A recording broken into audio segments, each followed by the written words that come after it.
There's no way in hell he could have beat him. How many times have you thought that on reading a comic? Primarily something from DC or Marvel. Either arguing in school about whether Superman was faster than the Flash when you were a kid, or as an adult on the internet hotly debating that Captain Marvel can totally beat up Thanos. The idea of not only a character being good at something, but better than someone else in particular has always been a part and parcel of the medium. There are some things to take into consideration. Superhero comics obviously require a willing suspension of disbelief, like radiation giving people superpowers or mythical beings living in the modern world. However, if Aquaman suddenly became capable of juggling planets and the Human Torch started generating ice instead of fire, well, that suspension just got stretched to its breaking point, didn't it? While not as extreme as the examples above, when a character breaks the established rules of the fictional setting, or more importantly, when the rules of the setting are constantly being broken, revealing those rules to be inconsistent at best, the reader might end up feeling a bit disillusioned. It's basically the same principle as real-life magic. If you know how the trick works, you're probably not going to be entertained. I do have to ask, though, is it a bad thing? I mean, we do enjoy our heroes overcoming insurmountable odds, so why do fans, and I am including myself as well, get annoyed at these types of moments? And is our reaction justified? To go through every moment of power creep would be certified insanity.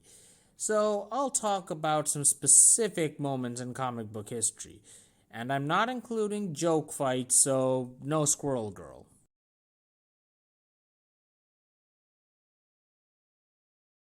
While there are a lot of characters who could fall into this category, I'm sticking to those whose popularity is at least B-list. So for this part, the character in question will be everyone's favorite archer not named Green Arrow, Hawkeye. From the earliest days of the Avengers, our purple-clad bowman had a real issue, well, contributing anything significant to the team. Being able to aim really well didn't mean much on a team with peak human athletes, who, when I think about it, have also kind of benefited from power creep as well. A probability-altering mutant, super strong gods, an amazing android, size shifters, and a speedster. Even characterization-wise, he was outclassed in the jerk department by Pietro, who, as we all know, is a dick. For a time, to keep him relevant, he was given Hank Pym's abilities, but that didn't last. So, why was Clint still on the team? 2 words: character development. When the Avengers formed a second branch on the West Coast, Clint was made leader, and around the same time, he got married to S.H.I.E.L.D. agent Mockingbird. These 2 things actually made him a more complete character, allowing him to grow out of his jerk phase, kinda, and give writers an actual reason to use him. While his marriage would end in tragedy, his time and experience as a leader wasn't forgotten by Kurt Busiek, who would initially keep him on the Avengers, but decided to send him off to mentor the Thunderbolts, a group of former villains trying to be heroes, with Clint being a perfect fit for such a role. Sadly, most of his character work was undone by one man in recent years, and his relevance as a character has dropped to the point where he is unfairly, in my opinion, regarded as a bit of a loser, and has been dropped from the main Avengers team. The MCU certainly hasn't helped in this regard. Still, for a long period of time, Hawkeye was a shining example of a character who could thrive in a team environment, even when he should have been outclassed by everyone around him.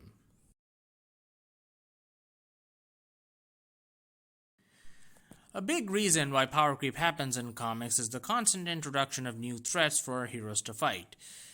So the example I will be using here will be Spider-Man. And yes, in a video about power creep and Spider-Man, I have to talk about that fight. So, we all know Spider-Man.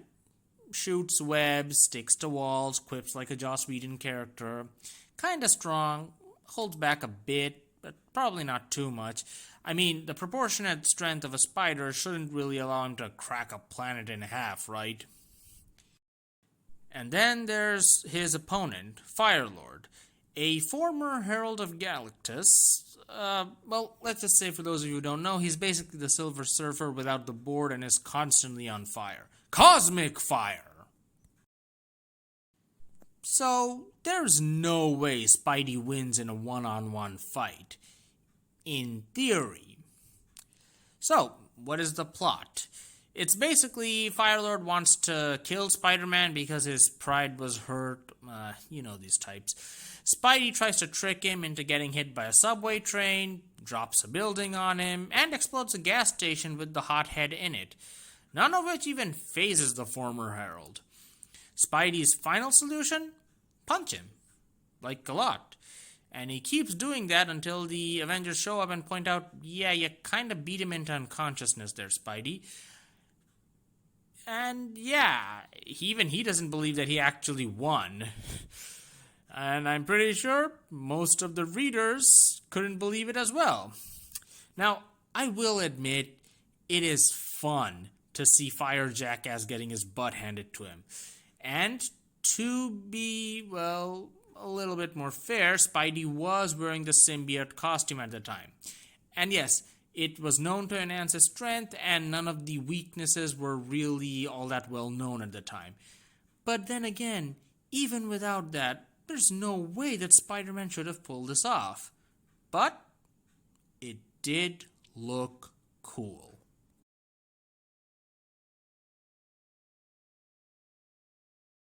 When it comes to villains, power creep works a bit differently. Villains tend to outnumber the heroes most of the time in superhero comics, with new ones constantly being introduced all the time to challenge the protagonist or team in question. As time goes on, most older villains will be outclassed in powers by new ones, unless you're deemed iconic, in which case, prepare to be overused till everyone is sick of you. My point is, for villains, it's not really a case of power creep, but the opposite, power seep, where they are most effective in their first appearance and slowly lose their impact over time. I was going to use the 90s X-Men villain Exodus as an example, but I've already used 2 Marvel examples and I wanted to shake things up a bit. So, I'll be using 3 DC examples in one part. First up to the chopping block, or the bug zapper, is Killer Moth, a criminal who gets the bright idea to set himself up as an anti-Batman, and spoilers for the other 2, so are they, who will hire himself to rescue criminals caught by Batman. Despite the goofy costume, it was the 50s, he was surprisingly effective, even learning about Batman's secret identity at one point. Then, why have most of you never heard of him? Simple. DC was going to introduce Batgirl and she needed to beat up a villain to show that she was capable. And you don't get any points for guessing who that villain was. After said beating, the reputation of Killer Moth never recovered. In the 90s, he was turned into a bug monster called Charaxus, but that really didn't help him much. He ended up getting killed in Infinite Crisis by Superboy Prime. Next up, the Grant Morrison creation Prometheus. This guy made a hell of an impact, going up against the JLA of the time and defeating several of their roster. Most of those weren't through physical strength, although he did kick the crap out of Batman. He used his mind and tech to outplay them. Once Grant Morrison stopped writing the character, though, he went on to become more of a thug with a gimmick and got his butt handed to him multiple times. Writer James Robinson tried to fix his steep decline by revealing that the non-Grant written version of the character was the original's protege, and tried to bring back the original. The result was the story Cry for Justice, and a cursory Google search will show how well that story was received. The OG Prometheus was killed off by Green Arrow at the end of the story, ultimately not proving much better than his successor. Both Killer Moth and Prometheus have been brought back to life after the New 52 reboot, neither having recaptured their former glory. Our final example, however, did, until he went too far in the other direction. The guy I'm talking about might actually surprise some of you, given he's fairly popular and has a decent pop culture presence. I'm talking about... Wait, what? Oh, God! Oh, my back just snapped like a pack of uncooked spaghetti! I've already talked about Bane's debut story, Nightfall, and it's a pretty decent debut for a villain, showing off both his intelligence and his skills.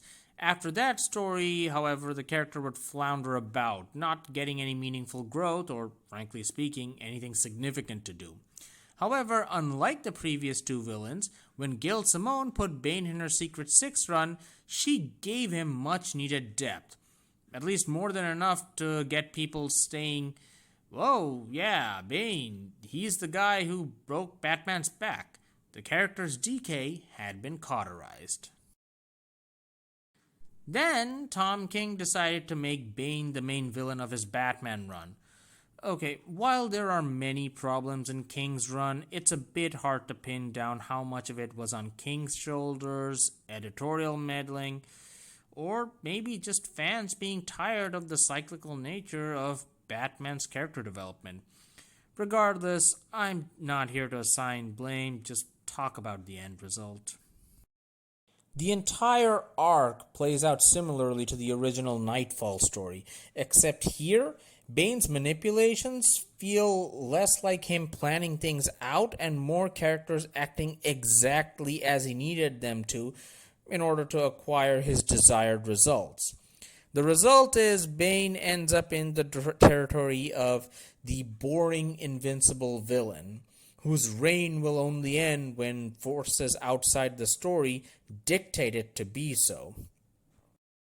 While I can't say for certain, but judging from the lack of backlash from Bane's death in Infinite Frontier, fans were definitely worn out when it came to the character. He'll be back, he's popular enough. The fact that I just wrote that sentence makes me sad that death is just a slap on the wrist in comics. So, with these three, I basically just wanted to make the point that when it comes to villains' effectiveness, the sophomore slump is the rule, not the exception.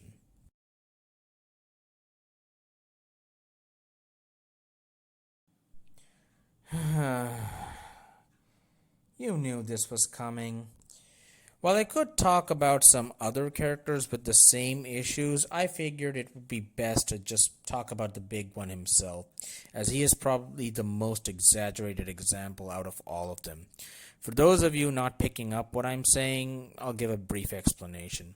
On most superhero teams, the exception is probably the Legion of Superheroes, but they've had so many members I wouldn't be surprised if I missed someone. There tend to be one or two people who don't have any superpowers or whose superpowers are relatively low level compared to their teammates. For example, on a team with godlike aliens, a ring that can do whatever the wielder wants, and a being who can casually breach the sound barrier with the ease it would take me to scratch my back, a normal dude skulking around in a bat costume glaring at everyone doesn't really add much. Yet, teams always have someone like this. Why is that? Well, for starters, when these teams debuted, the overall power level of the teams and the threats they faced were generally low. So people like Batman and Captain America were able to help out without feeling out of place. But as time went on, these threats began escalating even further, prompting the heroes to level up, both in terms of skill and strength. For a while, these types of characters would hold on as leaders and tacticians, but even that started to fall short. The solution was painfully simple. Make it so that not only would they be able to deal with those escalating threats, but do so almost casually and in a manner that was superior to their stronger teammates. And it really started with one word: Bat God. In the first arc of Grant Morrison's JLA, most of the titular team is defeated by the villains of the arc, the Hyper Clan, and Batman is assumed dead. Then one of the villains is found beaten and tied up with a note attached saying that he knows their secret. When 3 more of them corner backs, he reveals that he has figured out that the villains are white Martians and all share a single weakness: fire. He then proceeds to beat them. This is an excellent sequence where the clues that Batman uses are easily available to the reader as well, so we can see his intelligence and deductive skills on full display. This sequence is also an example of how a great scene can start off a terrible trend. Writer Grant Morrison used Batman throughout their run cleverly and skillfully, showing that he was there because of his intelligence and not using him in every single story. They also gave Batman a few defeats too as a balance, like at the hands of the previously mentioned Prometheus. The result was other writers began writing Batman as an insufferable genius, who was barely tolerated by the heroes because he was always right.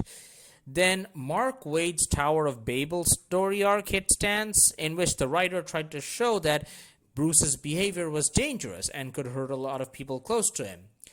Unfortunately, as this was a story where Batman's contingency plans were used to defeat the entire Justice League, most of the fandom just saw how cool he was, leading to the belief Batman can defeat anyone with prep time. Several writers, including Grant themselves, would try to stop this mindset from getting out of hand. But the damage was done. All hail the Bat God, he who can defeat Darkseid in one-on-one combat if he had a week to prepare.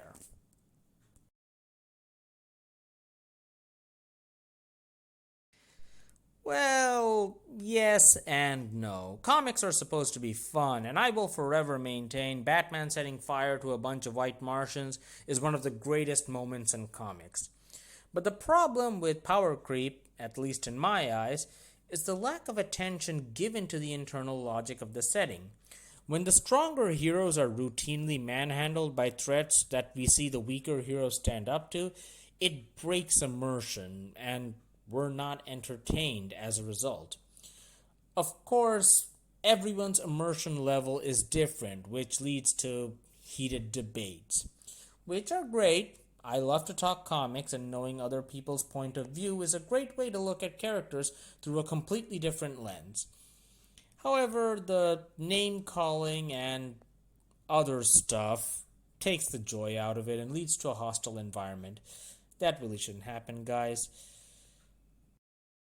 So, I guess to end the video, I will quote a certain kill-counting YouTuber. Be good, people. With the Joker. Oh my god, no! Oh, like a string of firecrackers, my f***ing back!